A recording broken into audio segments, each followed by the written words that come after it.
Baxter here at Casino Guitars. We're having a special update here with Robby Z. We talked about a month ago about the largest private guitar collection ever stolen. We're talking with him again and seeing what's happening, seeing what's come back, seeing what news he has for us. So sit back, grab your coffee, grab your tea, grab your vodka, stay tuned. Thanks for watching. What do you prefer to be called? Well, my music name for the last 35 years has been Robby Z. Robby Z. R-O-B-B-Y, Z. Okay. Because my last name is Zolezzi. It's a very Italian Good name. Lord. A lot of people had trouble pronouncing it. So they finally just said, you know what, you're Robby Z. And that was before the Jay-Z and all that stuff was happening, You're pre-Jay-Z. You're like early. You're like the inventor of hip hop. Yeah, exactly. As a matter of fact, I produced a rap song one time with a guy, and oh my God, it was such a funny experience, but we'll go into that another time. Okay. Well, let me just go right into it. So, Robby, can you give us any news on the guitars? What's been happening? Yeah, so, here's what's really cool. So that video we did about 3.5 weeks ago, 65,000 views, a couple thousand likes, I think 1,250 comments. I've tried to respond to virtually every comment. I truly have.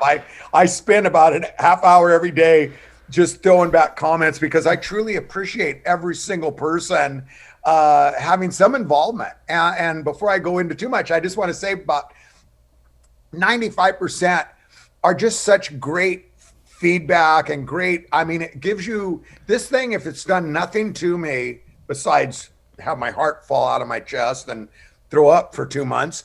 If it's done anything to me, it's made me just have an appreciation for life and for people, because so many people have said to me, oh my God, dude, I'm dying for you. Or oh, this must be the most, and there's this thing that makes you feel better knowing that you're sharing humanity with other people. So that part has been a huge blessing, And the funny part, the 5% that make the comments like, you're an idiot for not having insurance, or you're an idiot for putting your guitars in storage. It's so funny because my son is one of those computer nerds. He's in the computer industry. And he said to me, I saw your video. He goes, don't read the comments, Dad, because people can really be jackasses. No, we're used to living on that with the mean people. But like you said, we've had an outpouring of people that are concerned, that want to help. We've had phone calls, emails. The YouTube comments are one thing, but we've had phone calls like for that first week, like pretty much daily. And we'd suss them out. Some would have something to do with it, but it led to other people's guitar collections that were stolen, which was great. So we're trying to help there too. There's been such a spin-off, but I want to address that 5% thing, because what's really cool about it is a couple of the worst, nastiest comments, because it doesn't affect me. It really, truly doesn't. But this one guy was just like, you're just an idiot. And I said, you know what? I said, you're 100% right. I should never have dropped my insurance. But I will tell you this, between you and I, you could give me $1 million, I ain't gonna get my guitars back. I mean, there's the money aspect, but there's the true love of those guitars that's way more important. I mean, if they said you can have half your guitars back, or you could have $2 million in cash, I'll take the half of the guitars back. Wow. Money is not significant. But so I had to laugh because this happened a couple of times, but the guy said, you're an idiot. I said, you know what? You're totally right. I made a huge mistake not continuing my insurance. I assumed wrongly that by putting him in central safe storage, I was more protected. I really believed my guitars were safer there than sitting in my home hanging all over my walls. People thought I was crazy. I had every guitar was hanging on a wall. From what I've understood, like you assume that there was an insurance rider underneath the storage system too, like covering what you had in there. I'm guessing. I felt there was some kind of a liability, at least, to protect my stuff. And I just truly thought you're more likely to have your home broken into than a storage facility that's got 24-hour monitoring and locked gates and all that. But the point of that thing is, so I wrote back and I said, you're 100% right, dude. I was an idiot for dropping my insurance. I said, I don't know about the storage thing, but I said, I just truly didn't think it would happen. And the guy writes back, he goes, I am so sorry. He goes, I didn't mean to say those things. He said, I feel for you, brother, and all that. And it was like, humanity just came out even on the 5%. Dude, that's awesome. Then you're an idiot. That's because awesome. I was an idiot. Okay, for something, and then the ones that said, "Oh, you're a hoarder and nobody should have that many guitars," and I'm like, well, that sounds like a wife, you know what I mean? Because that's when they're like, how many guitars is enough? Well, just one more. Every one of those guitars. I think he just called them. I touched, I searched out. So those guys. But I laugh because it was really the overall just such a beautiful experience, and then you're talking about the first week, but I've gotten phone calls, emails, text messages from all kinds of people that have followed up and said, "Hey, I'm on Craigslist." I got one every day. I would say virtually every day. Yes. But I got one this morning. It's like, "Hey, I'm on Craigslist right now, and there's a guitar that's your guitar. I checked the serial number." Whoa. That's the kind of help I'm getting. Well, turned out that's a guitar that I had gotten back that I sold to Olivia's Vintage because they were the ones that tipped me off from the beginning. And I sold them a couple guitars as a favor to them at a fairly good price. And so they're reselling them, obviously. But how cool is that? That there's so many people out there that are helping, man. They're looking at Craigslist. I got guys checking pawn shops. I have such a network of people because of your video that have just jumped on board. I had a few people awesome, before. Robby. But now it's so many. It's unbelievable. We've created a strange little family trying to help you, and leading me to the point. What has happened? Have you recovered anything? Yeah, so 100% directly to your video. Last time we talked, June 9th, I had recovered 17 guitars. About a week ago, I'm in San Diego, and my phone rings about 8 o'clock at night. I'm hello. He goes, "Is this Robby?" I go, "Yeah, Robby Z, yeah." He goes, "I got 3 of your guitars." And I'm like, yeah. And he goes, "Yeah, my wife saw the video that Casino Guitars did. And she came to me and said, 'Honey, you got to see this video. I think you bought 3 of Robby Z's guitars.'" He bought them in December. Wow. That's 7 months ago. Yeah, that's a ways back. So we start talking on the phone, and he said, I live in San Jose, California, where they were stolen. I met a guy called me, a guy put an ad on Craigslist, and it's the old too good to be true kind of pricing, you know what I mean? I went over and met the guy. I was really reluctant. I wasn't sure because, either they're a fake or they're this or they're that, but the guy had a big story. They always have a story. My wife's got cancer and I need to, get up money or whatever. And so he said, I bought 2 Jazz Masters and a Fender Duosonic. Okay. And I was hoping I'd have them today because he actually went in on Thursday. He called the police before he called me and said, "I've got 3 of the guitars." And they set up a meeting because they want to interview him and find out the information, how he got him. I'm not privy to that information. The police don't give me a lot of, their job is not to keep me informed. Their job is to follow up. But they 100% because of this video, if nothing besides the huge amount of humanity, but 3 amazing guitars are back in my hands. So will be next week. They have to process them and they go to a center. So going on with that, I just want to say this guy and I, we're taught. He said, "Robby, I've just researched you completely. I went on your website, robbyz.com. I've checked out your YouTube. I've done." He goes, "My dad and you graduated the exact same year at 2 schools in the same district." No kidding. And he was a musician. And he sent me pictures of his dad with the big hair. And I sent him a picture of me when I had an afro this big. And I'll send you one if you want. And so I said, we probably crossed paths. So he said, we had this really. He said, my father passed away in September last year, and then these guitars came up in December, and I'm not really a guitar player, but I wanted to do them kind of out of respect to my dad, and I want my son to play guitar, and I'm thinking, you're playing on a 63 vintage Fender Jazzmaster, pretty good way to start. Pretty good start. So we had this great connection. Like it was unbelievable. And so we've been texting like every day and just talking. He's just a great guy. And there was this, for a moment, I think I became his father, like there was a connection. And And I said, dude, your dad would be so proud of you, man. To just pick up the phone and go, dude, I got 3 of these guitars and I paid for them and I'm, returning them. So that's 100% because of you. And I can't thank you guys enough for that. Well, I'm thrilled that people are reacting positively for like pretty much the most entire part of this, it seems. And you get some guitars back. So you've got 20 guitars back, it sounds like now.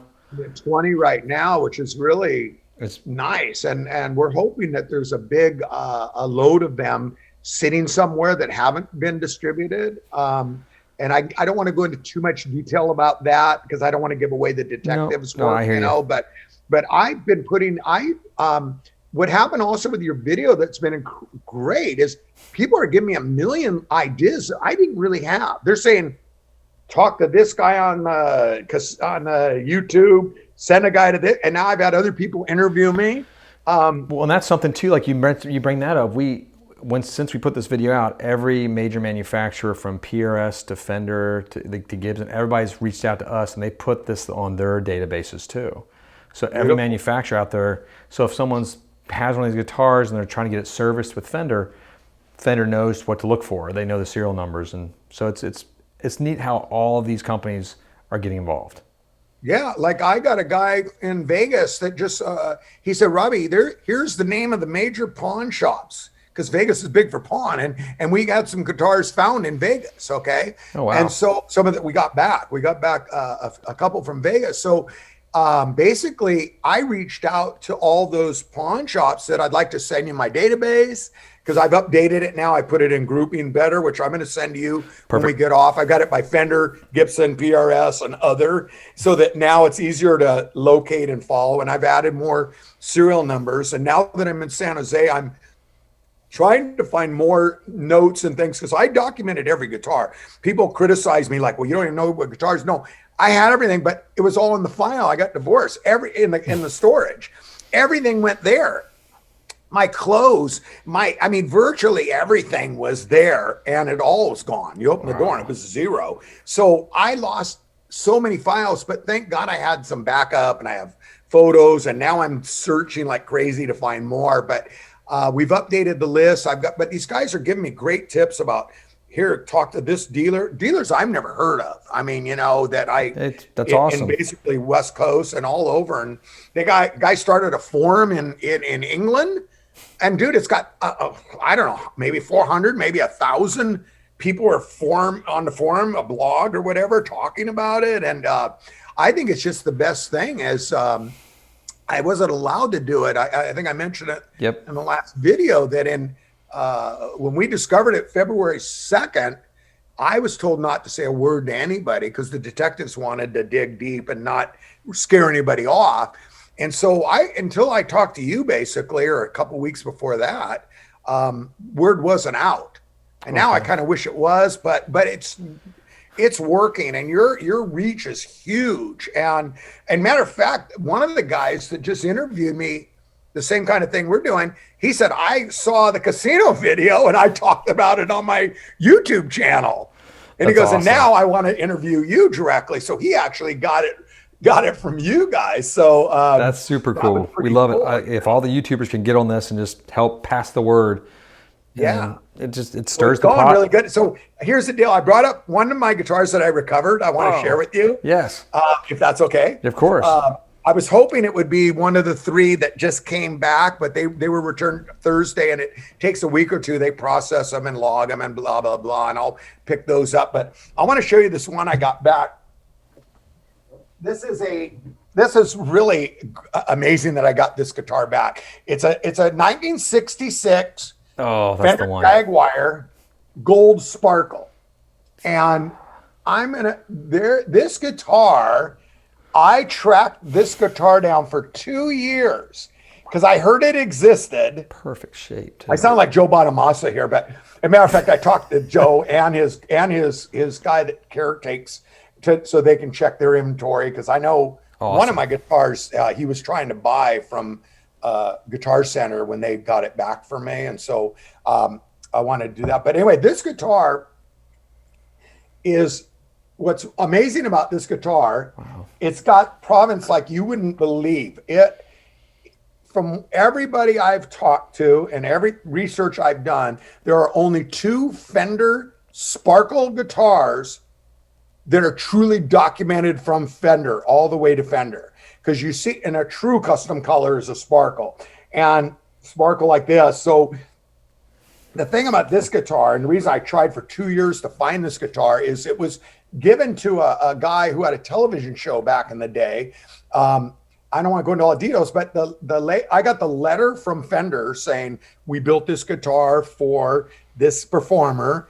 The performer sent a letter saying, I got this guitar from Fender. It's got all the provenance, and in the neck pocket, it says, do not sell. It's got mother of pearl block inlays. Wow. No Fender guitar has true mother of pearl.